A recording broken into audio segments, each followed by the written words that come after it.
The Pacific Crest Trail goes all the way for 2,653 miles from Mexico through California, Oregon, and Washington to Canada. If you think metric, the trail seems to be even longer. It's a hike of 4,270 kilometers. This is not a weekend escape, it's not a 2 weeks adventure, and it's not a 30 days challenge. This is a commitment of 4 to 6 months. And when I say commitment, I really mean commitment. Just think about what could happen in a period of almost half a year. All the places you could travel around the world, but you decided to spend all your time and all your money to wake up every single day at 5 a.m. to hike another 14 hours. There are not many people in the world who have ever attempted this challenge, and just a few of them actually succeeded. There can be 1,000 reasons of quitting, and mostly it's about your willpower if you go on. The more time we spend on the PCT, the fewer hikers we would see. Depending on the mileage where people were at, they got different reasons why they quit. Of course, there are a lot of people who got different expectations because of beautiful pictures or the movie called Wild, but with all the pain and experiencing the conditions after a few miles or a couple of days, they figure out that it's just not their thing. And I can tell you the first couple of days are really painful. It's not only your feet, it's your whole legs, it's your back, your shoulders. You will have pain everywhere. And then think about camping. And it's not only camping, it's camping as a thru hiker. So you have minimal equipment, you have minimal space, and you cold soak your food every single day. So I already told you the PCT is not about fun. It's not going swimming in a lake every day, having several barbecues, just enjoying nature. It's a challenge, and you're always short on time. So after all those people having different expectations, they're the people having wrong or just not suitable equipment. A shakedown of your gear is more than essential, and I don't mean that you try it out for like 5 miles. Go on a hike in the Andes, go on a hike in the Alps, do at least like 50 to 100 miles. Figure out what you need, figure out what you can get rid of, go ultralight, but don't forget about your comfort. Just find gear which you are happy with. Frustration because of the wrong equipment shouldn't be a reason for quitting, because there's a lot of gear out there.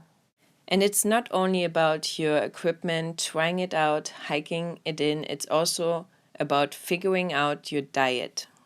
You don't really want to start your day tasting something you actually discuss. There are more than enough challenges out there, and swallowing your food shouldn't be one of them. And keep in mind that you can't have the same food for 5 months. What you like at the beginning, you will discuss after having it 100 times. So before you start the PCT, try out your equipment and your diet for at least a week.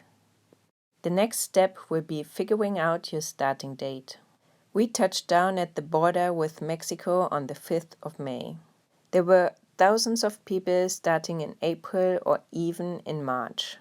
Those people experience a lot of storms and rain. Being soaked and cold for several days in 2 weeks on a 5-month journey made many people quit. And there's no point about starting in March or April because you don't want to hit the Sierra too early. The storms in the desert will be nothing compared to the storms in the mountains. It will slow you down to 5 to 10 miles a day and actually threaten your life. Those people starting too early and didn't quit in the desert were most likely quitting after getting into the Sierra. So it's not only about your equipment and your diet, it's also about timing. Pick the right starting date and figure out a reasonable schedule. Here comes the next problem. A lot of people would do too many miles in the first couple of days. If you don't want to risk serious injuries don't do more than 20 miles a day for the first 2 or 3 weeks. There were several people quitting after just 2 weeks because of major injuries. You don't want this happening to you. There are a lot of chances and a lot of time to do all your mileage in Northern California and Oregon, where you will walk between 30 to 40 or even 50 miles a day. So don't push your body too hard just at the beginning. You don't want to quit because of physical problems. So after surviving the desert for the first couple of weeks, the Sierra killed it for many people.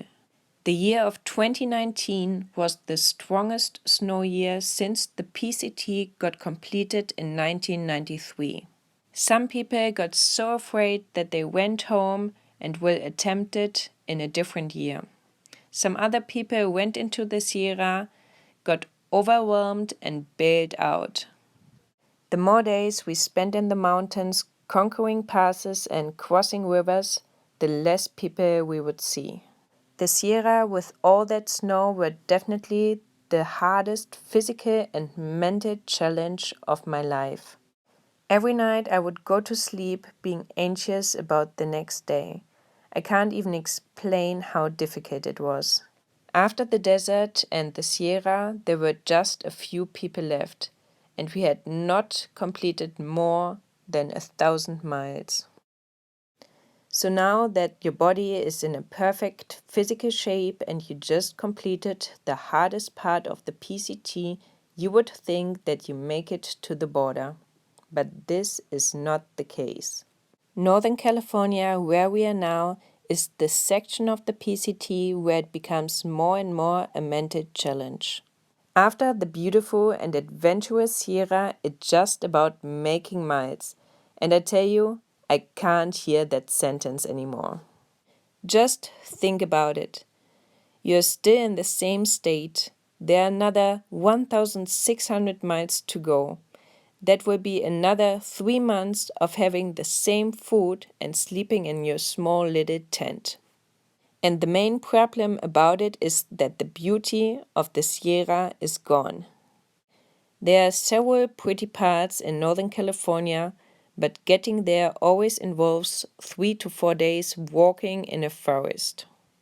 So since I'm not listening to any music or podcast, my head started spinning around. Every day I would think of all the places I could visit while I'm hiking mile by mile on the PCT. And some people, they just leave.